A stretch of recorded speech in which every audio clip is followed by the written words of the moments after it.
As I sit here, playing in this old bar. Welcome to another episode of The Real Paul Show, where artists share their heart about their passion for what they do.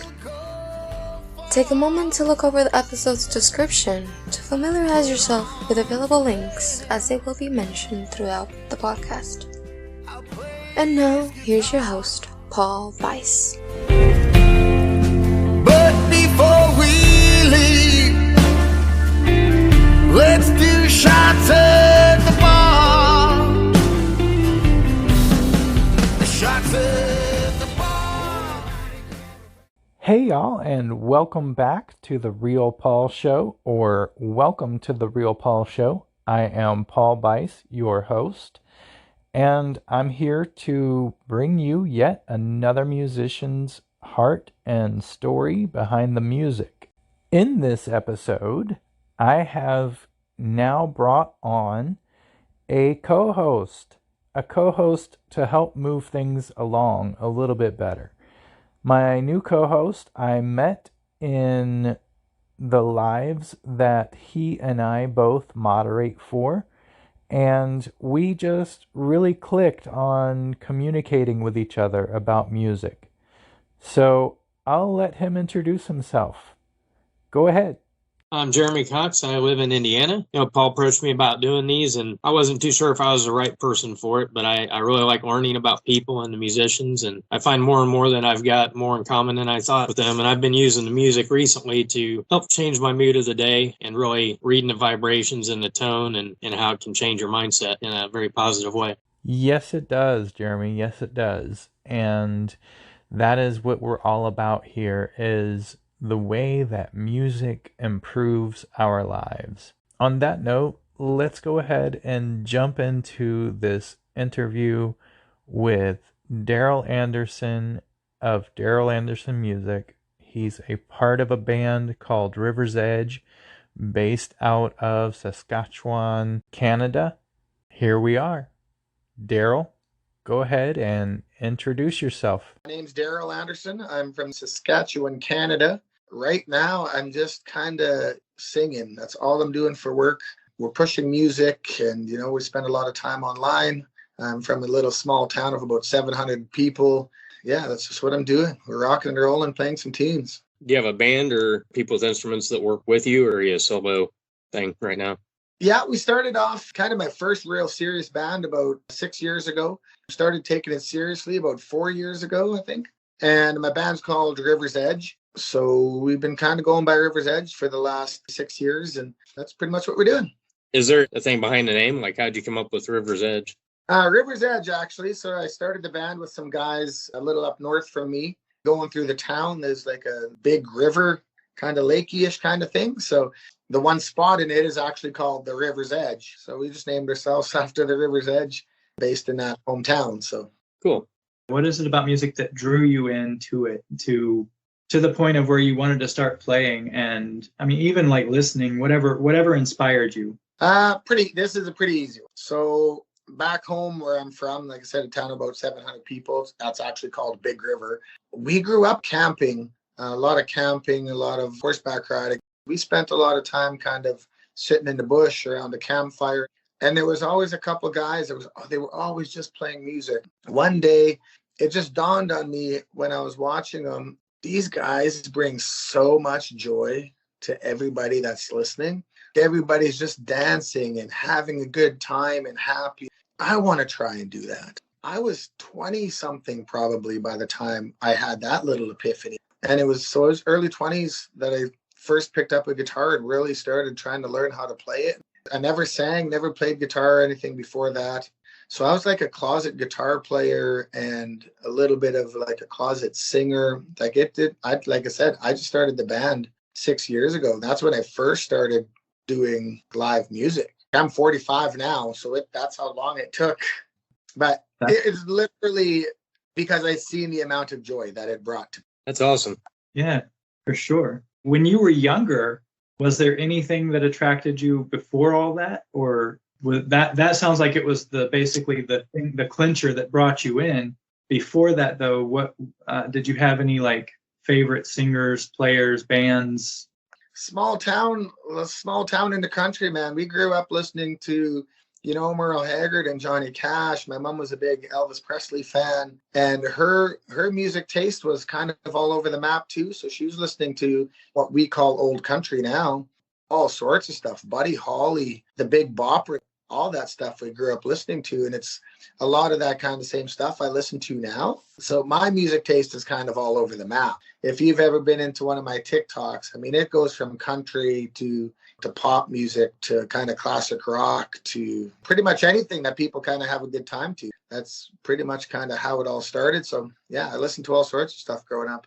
You mentioned the difference between classic country and what's out now. What do you feel about the newer country versus the older country?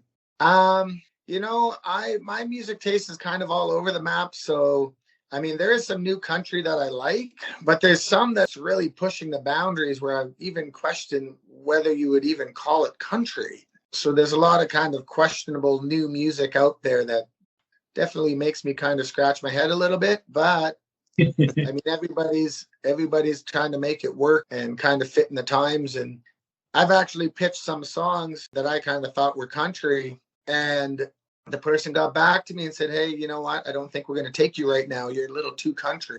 I'm pitching it as country music, Right. but it was a little too country for country. I don't know. It didn't make any sense, but That's crazy. yeah, I mean, there's definitely some new stuff that makes me scratch my head, but I mean, at the same time, there's songs that new country feel that I'll crank up in my truck. Right. It's all personal preference, I think, but everybody's just trying to make it. So For sure. Yeah, it's funny. It's almost like there's little subgenres of everything now where it's running off, blending the two, but my only link to it is more of a bluesy link. I found myself listening to a lot of roots rock, which is more based on the old country / folk type stuff. yeah. But yeah, the new stuff, it's hard to pin down what it is. Yeah. Oh, 100%. And I'm kind of a fan. If you've seen some of my stuff, I've taken kind of a classic country song and giving it a little bit more modern feel, a little bit more kind of oomph. That's kind of what I like doing. So I still like the classics. I like putting my own little spin on it and kind of trying to make them a little bit more modern, but not hip hoppy. Right. We're going to take a short break to let you know, the listener, how to become a part of this show.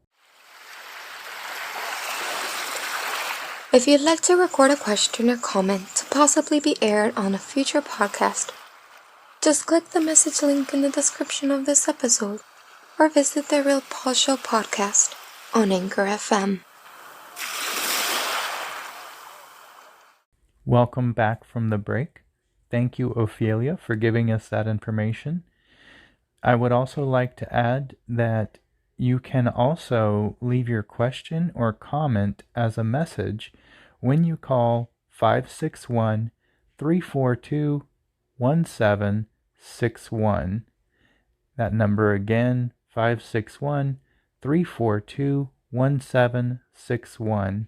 Or if you prefer, you can just write an email with a question or comment to trps.podcast@gmail.com. And now, back to our interview.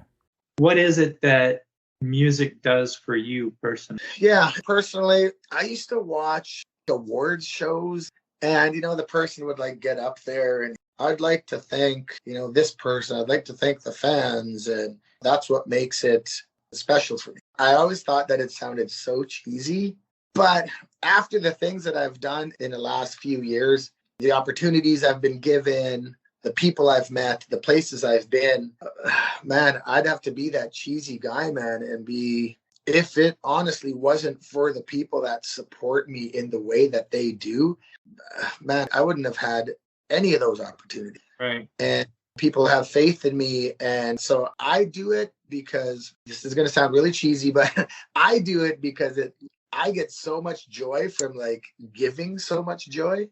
Mm-hmm. That it's a good relationship that I have going on. Like I said, I'll sit and sing to people. I was in a guy's live today. He started crying. And it's that stuff, like that kind of effects that I have. It makes me feel good and it makes them feel good. And I get lots of emails and messages from people where I've been an inspiration or I've been such help in their life in dark moments. If I can be any of that to anybody out there, I'll keep pushing and I'll keep doing it because it's a good feeling for me. And if it's helping other people, then I'll just kind of keep doing what I'm doing. Awesome. What I'm hearing is then that what music does for you is it forms connections and it's like a community type thing that. Oh, in the way that I'm doing it right now, because we can't do live shows, music has brought opportunities and amazing new friends and experiences. Being on TikTok and all that kind of fun stuff has been such, like you said, such a bonding moment that I'll have lifetime friends. And I mean, awesome. that part of it's been absolutely amazing. Cool. Jeremy? I know you mentioned you were doing it full time. So other than like TikTok and stuff, are you able to do online gigs? We kind of do. Yeah. I do TikTok lives, Facebook lives. We can do some live shows, more like private shows. I did a private party last night. In a couple weeks, I actually have the first live show that we've done in a long time at a bar in the city here, which is a great live music venue. So a little bit, and we're booking into 2022, the summer of 2022. It seems like things are starting to pick up a little bit. People are getting a little bit more optimistic and actually starting to book stuff. Nice. On your private booking that you're doing soon, it's actually live. Are you planning on streaming that at the same time? Sometimes I have, yeah. Like I've done some live streaming when I've been doing an actual show. It's a little hard. I think when I'm doing it one-on-one, how I am with you guys right now, I think people like that better. When I'm just streaming the live show, I don't know if it goes over as well. But right, yeah. I mean, the comment interaction isn't there, but if they understand, hey, it's a live show taping. I was just curious. I've seen other people do that before where they're getting a little bit more out of it, whether they're recording it and then putting it on YouTube or something, but able to use that performance and help sell and spread the music farther. Yeah, no, 100%, yeah. And then, like I said, and I have done it. I've definitely have done it, but at the same time, with COVID, we haven't really been doing a whole lot of shows. So I haven't even had that much opportunity to be able to stream too much live to the extent, because I still want the quality and stuff to be there, right? So Right. So where do you see it taking you, or where would you like to see it take you? I feel like we have some pretty good momentum going on right now. So I've gone into everything pretty open-minded. I was just kind of in the States and did a bunch of stuff down there, but I'm kind of at the age where I almost have to do something quick because I'm getting old. The age becomes a factor, 100%, but again, everything's kind of open-ended. So I want to see how far I can push it for my own self-gratification. So I don't have to be like, I'm going to stop next month. And then in a year from now, I'm like, well, okay, like what if I would have kept going? Like how far would it have taken? So right. I'm giving myself the opportunity and I'm giving music the opportunity to just kind of drive down that open road and see what happens. So I'll just keep giving it my full effort. Maybe once I feel like it's kind of gone as far as it can go, and then I don't have to deal with that kind of what if in the back of my mind. You know what? If I want to stop then I'll stop. But I don't want to stop too soon and see. But if I could keep pushing and make a living out of it, yeah, it's a great fun job. And it's still a lot of work, just like anybody else that's self-employed and pushing a business. If I can make it work and I can sing to people and have a good time and kind of make a living and support my kids and pay my bills, then that's what we'll try and do. Nice. Jeremy? You mentioned you could come down to the U.S., so have you been traveling a little bit on gigs? Is that what you want to do, to travel around and spread it out, or more of a local thing? Well, I'm in Saskatchewan, and I'm hometown proud, 100%, but I feel like there's a cap. You can't make a living doing music here unless you have a whole bunch of irons and a bunch of different fires, just because the population isn't here, right? So in the city that I live in, one of the main cities in Saskatchewan, you can realistically only play Friday and Saturday night. But the city's so small and there's only a couple places to play. So you can't really play every Friday, Saturday night at the same place, because then you just become, it's just them guys again. Yeah. I want to keep that excitement to have us playing. But lots of the small towns, I mean, they just don't have it in the budget to be paying for it. So then you got to kind of hope on like special functions and to kind of keep you going. And it's winter up here 8 months of the year, so you can't have outside parties. So you're banking on somebody having an indoor party. You're just kind of limited at where I feel like I want to be. Right. So you do need to get out and travel then. Yeah, I did just a little promotional tour to the States. I was gone for a month, played all over the place. It was amazing. The reception was beyond amazing. And I have offers to go back to every place that I played. So it's just a matter of places to stay and budget and all that kind of fun stuff. Because music is like a really expensive game. Where did that end up taking you? Which states did you end up playing at? Utah, Colorado, Kansas, Texas, Wow. South Carolina. And I drove all these. So, I mean, I drove through Louisiana, Mississippi, did some sightseeing, and made sure did some kind of touristy stuff along the way. I played New Year's in South Carolina and hung out in Nashville for a bit, and then went back to Texas and did another show in Texas. Did a few shows in South Dakota and a show in Montana on my way back home. Nice. It's good that you're taking the time to see a couple things while you're there, because I've traveled across many states for work before, and some of it I look back and I'm like, man, I didn't get to enjoy anything during that trip. So it's got to be a little bit more fuel to you to be able to stop a minute and see some things. When I was down by Mississippi, Louisiana, I was told to go check out the beaches of Florida. So I went to Destin, Florida, Pensacola, sang on the beach in Pensacola in the evening. It was amazing. Sunset behind me. So I kind of did stuff like that along the way. I mean, checked out Mount Rushmore. So I pushed myself even when I was tired. If I was close to something, I stopped in and checked it out so that, it wasn't just all driving and work. I did some super cool stuff along the way. So nice. Yeah, I mean, you got to take that time to kind of recenter yourself too, because if you're go, it'll wear you out. Yeah, you burn out. I mean, I was doing 900 kilometers. It was 9 hours from destination to destination. So that's a 9-hour drive if I drove straight. Mm-hmm. So I was doing, plus I have to stop for gas and eat. There was a lot of days where I was on the road for 12, 13, 14 hours. So Nice. Yeah, it was hard. It was very hard. But some of those hours were stopping and checking out some of the scenery too. But it just makes for a long day when you're in the car and on the road for that many hours. Yeah, definitely. If you end up going back down towards Alabama, there's a really beautiful venue called Three Caves down there, and it used to be a rock quarry that they've turned into an amphitheater. Oh, yeah. I went down there to see a concert last year, and it was phenomenal. Yeah, and you know what? I stopped in when I was in Colorado. I was in Parker, Colorado, and they have built into the Red Rock an amphitheater there. Nice. Not only is it absolutely spectacular visually, but my friend talked me in to walking down to the amphitheater with my guitar. And man, you know what? This could be a once-in-a-lifetime experience. And I pulled out my guitar, and you know what? There was people all over the place. And I did I don't know how many songs I sang, 7 songs in that rock amphitheater. Absolutely amazing. Nice. And people were cheering. Visually, it was amazing.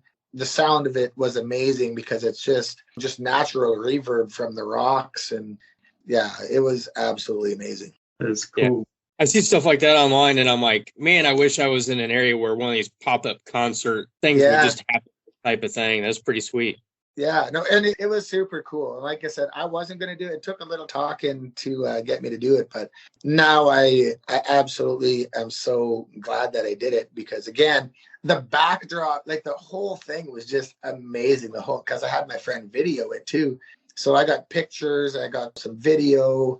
And again, the audio from it is just stunning. It's just made for some really good memories. Sweet. So did you post that on TikTok? I do have it on my TikTok, I think. Okay. Or my cool. Facebook, one of the two. Recorded with a phone, you can still hear how cool it sounds. Yeah.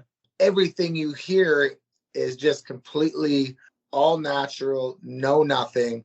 Any effects that you hear are literally just from the position where I was standing in the Red Rock. That's amazing. Yeah, so it was very cool. It's now that time for another break to hear from one of our proud supporters, The Shop. Are you wanting a haircut, trim, or just a fresh new look in general? Look no further than The Shop. Located in Lehigh Acres, Florida, their friendly and chill atmosphere makes you feel right at home while getting your favorite hairstyle that suits you. Check them out on Google today, that's DASHOP, for more information and see what they can do for you. The Shop is a proud supporter of The Real Paul Show.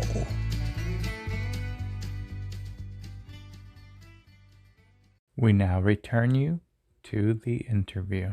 There's a lot of lives I've been in, and I've modded for at least 3 musicians that I can think of off the top of my head right now, 2 of which I still do. But when I'm modding, the people that come in are always asking the same questions over and over and over again. Some things like, how long have you been playing? How old are you? Just different things that they ask. And I mean, I can almost put it on copy paste just to have it on hand. It's like every other question is that. My question to you is, what are some of the questions that are like that for your fans? They've asked you. A lot of the comments and stuff that I hear are a lot of like Chris Stapleton stuff. I always kind of make jokes. I said, once I start a live, or even when I'm doing a live show, I only need to get a couple songs in, and then people are like, ooh, man, do you ever sound like Chris Stapleton? So I get a kind of a lot of stuff like that. Right. Other than that, like it's song requests and where are you from, that kind of thing. I get a lot of people coming in, the odd new person. And if I go into somebody else's live and I'm playing just in their box, it's usually kind of talked about even by the guy that's hosting, or the person that's hosting. Do you find specific songs or anything that people tend to request from you a lot? Oh, yeah. Chris Stapleton, Drake White stuff I get all the time. Yeah, Drake White's another comparison that I get. And you know what? If I'm getting compared to Drake White and Chris Stapleton, I am okay with that.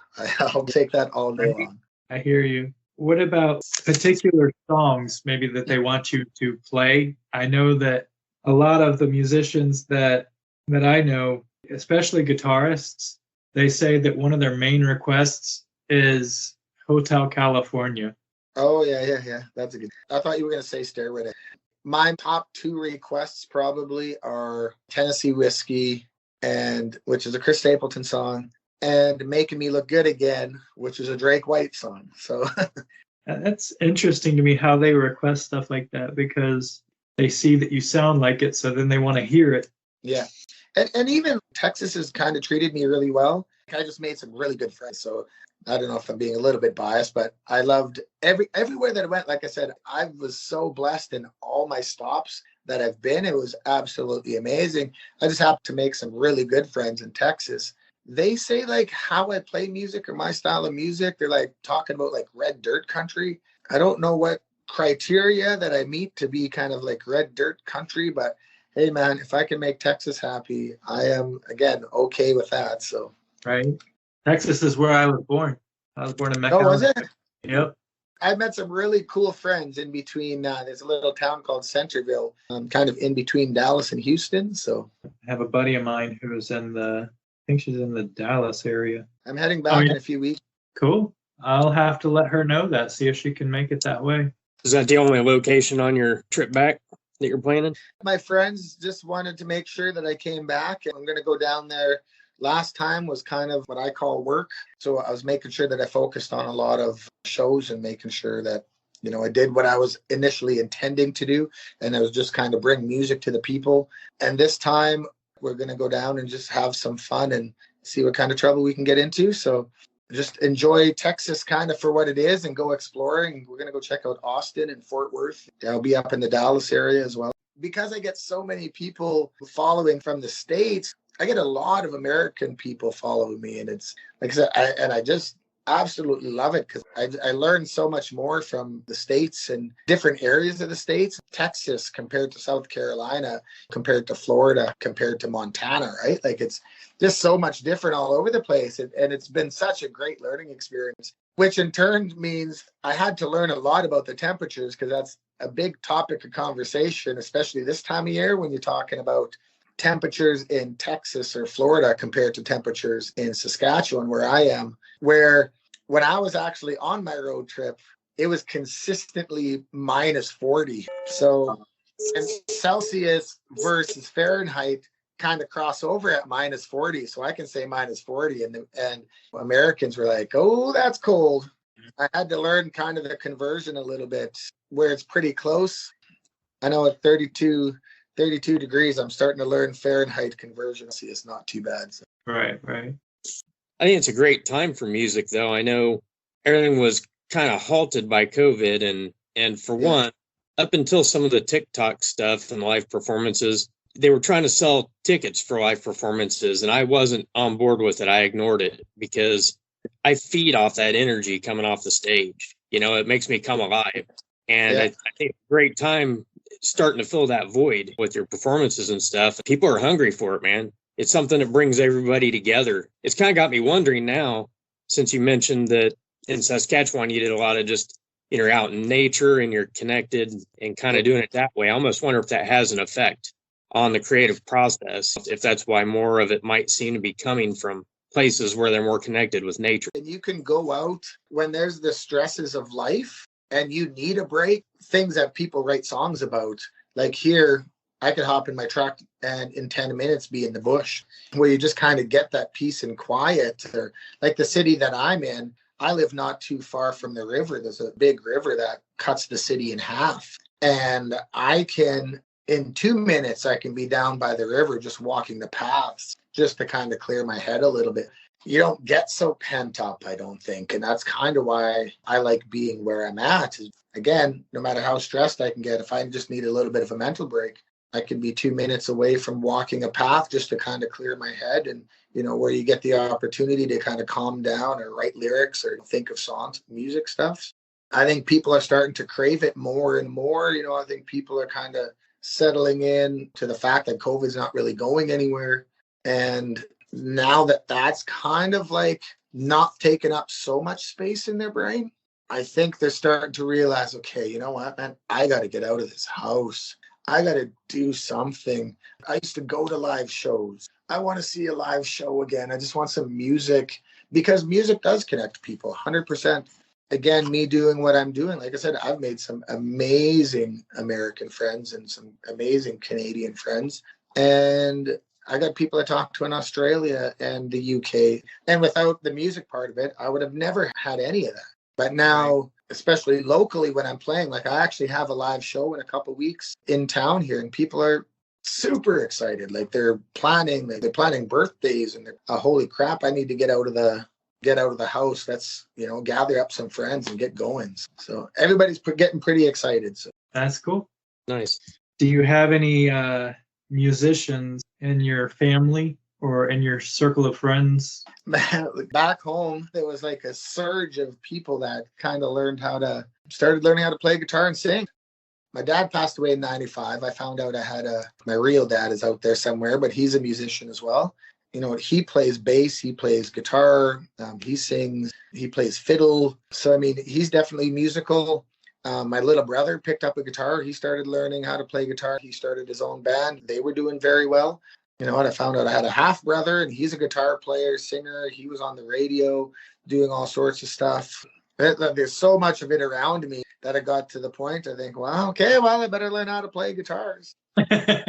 I'm around so much, like even, again, just my family and friends. Everybody, like, you pretty much throw a guitar in the truck, and that's just what you do. Yeah, no, it's good. My uncle is famous for playing the spoons and playing the bottles.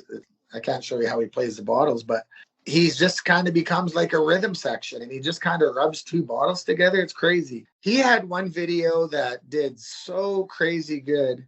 And like I said, he's just rubbing two beer bottles together, and it just goes clink, clink, clink, clink, clink. It's so crazy to watch. I've never seen anybody do it except his son tries, but he does it so flawlessly and so good and so on time.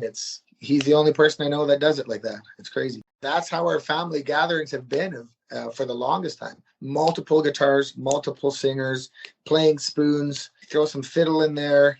And I mean, that's how we did things all growing up. So It was definitely live music and singing around a fire and singing around house parties. That's what I grew up around. That's awesome. I love the unique instrument sounds and different things you wouldn't think of. That's actually, I have a real widespread range of music I listen to. It might be the electric cello from Malenka. It might be some slight heavy metal. Nobody knows what they're going to encompass when they come into my office.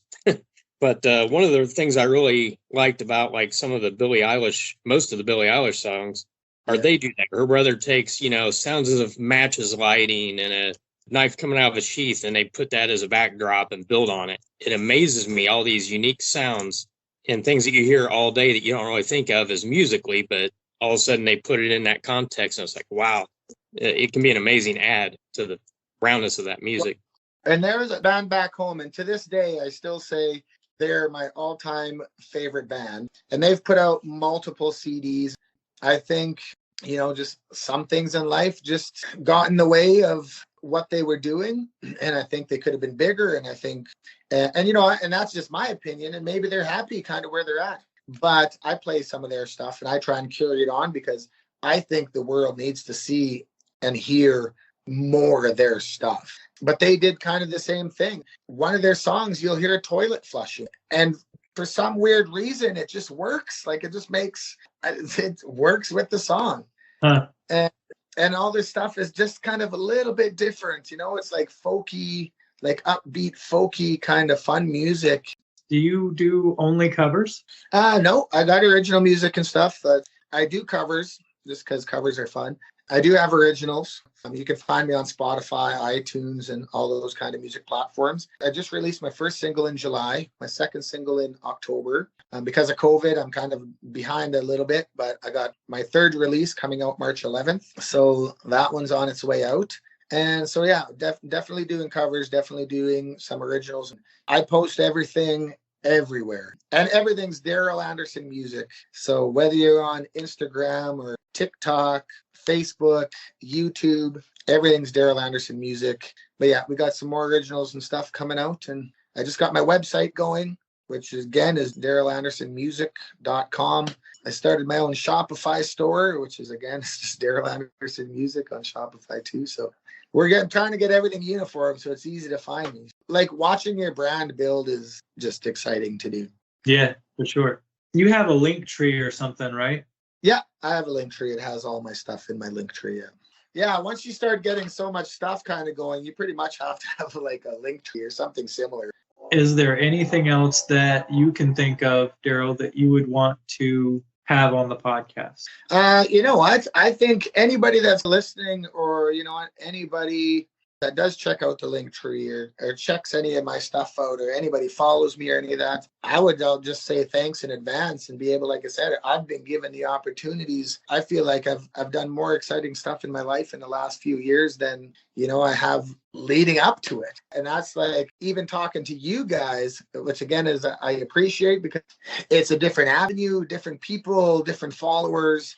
And you know what, whether it's 1 or 100 or 1,000, it's getting out there. It's all a help. The opportunities I've had make me so appreciative of the fact that I get to do kind of what I'm doing now because of things like this, because of shows like this, and because of my followers and, all the people that support me. Again, these opportunities come up and it's been great. So just getting out there is my thing. So if anybody does follow up and checks any of my stuff out, thank you for following and checking it out. Tell a friend. That's all it takes. It's that time again for a quick break. I just want to put a little plug in here about the hard work and effort that's put into putting these podcasts together. And I so appreciate you listening to these podcasts. That helps. Another thing that would help is if you would rate the podcast or like the podcast, depending on what platform you're using. That helps me out a lot. And if you would like to make a monthly contribution of $1, $5, or $10, you can set that up right here. So here is Ophelia to fill you in on the details. If you enjoyed what you heard here, please consider supporting the podcast with a monthly contribution. To contribute, just click the link in the description of this episode or visit The Real Paul Show on Anchor FM.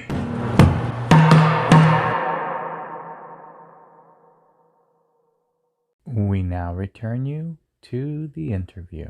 I'm not in much social media, but it got me wondering if TikTok or something else has like where you can take a questionnaire list, like if you could pull everybody to see where they're from and see where your larger clusters are of people that are already following you, kind of thing. Would be pretty cool. Yeah, I think they have analytics on some of this stuff. I just keep pushing and doing what I'm doing. I haven't had like a video just blow up and, get thousands and thousands of followers like some people over like some crazy video. But I also know the people that do follow me are pretty hardcore fans. And I actually had this one music guy that's kind of in the music industry. He said, "Are your fans all natural fans?" I'm like, I didn't really get what he was saying, but he said, "Did you buy your number?" I'm like, no, because you can. I found out you can buy numbers and kind of cushion your numbers. But I said, the people that follow me, they're hardcore. They're genuine. They're genuine people that I could message that have had sat in my lives and watched me sing. So I know my people are good.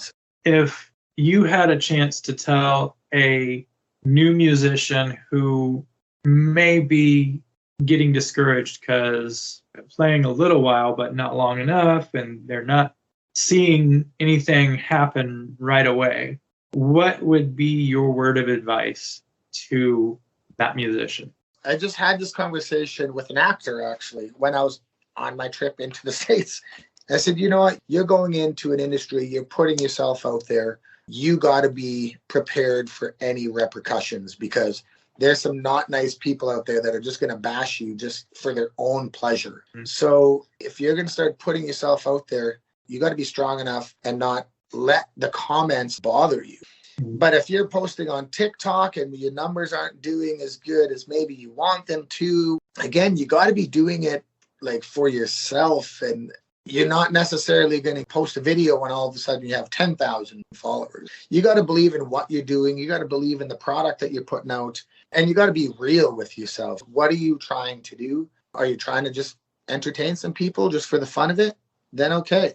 Are you trying to like get famous doing it?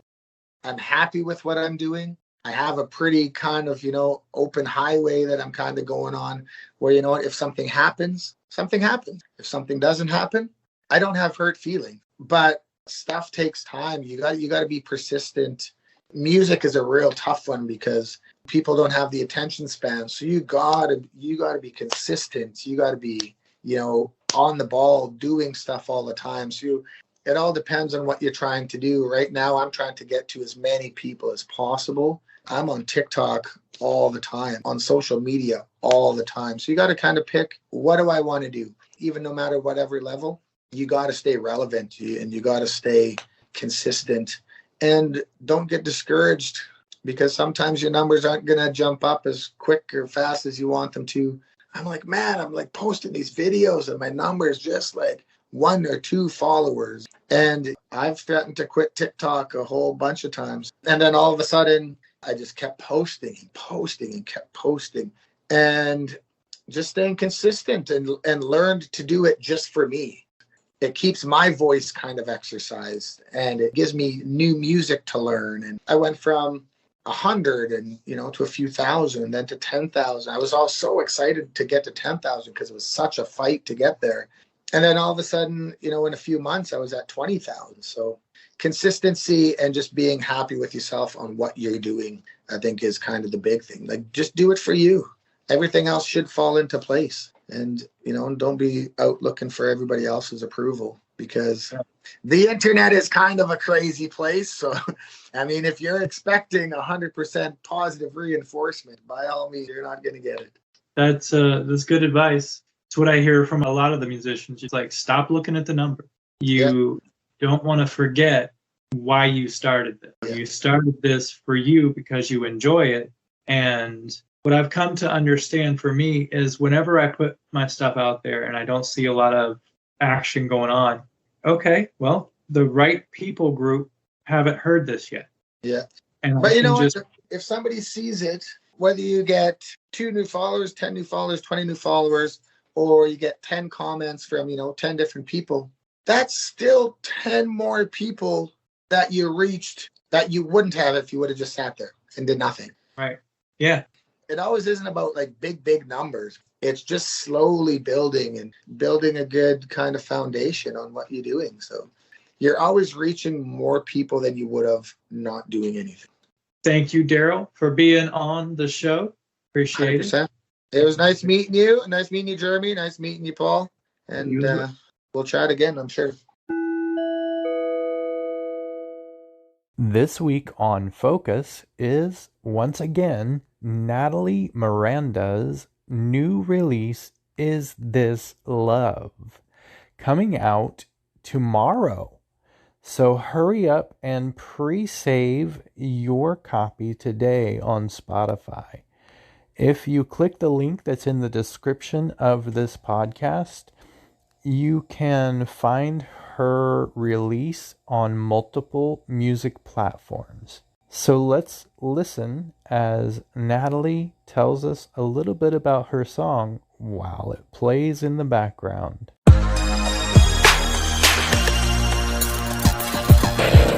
Hi, I'm Natalie Miranda, and my new single, Is This Love, is out on the 11th of February. It's an 80s inspired pop track. I absolutely love the music from the 80s, and I really wanted to pay tribute to the amazing music and the amazing sounds that came out during that decade. My song is happy, upbeat, and it's about having fun. It's about that teenage love that you're never really sure if it really is love. So I hope you enjoy it.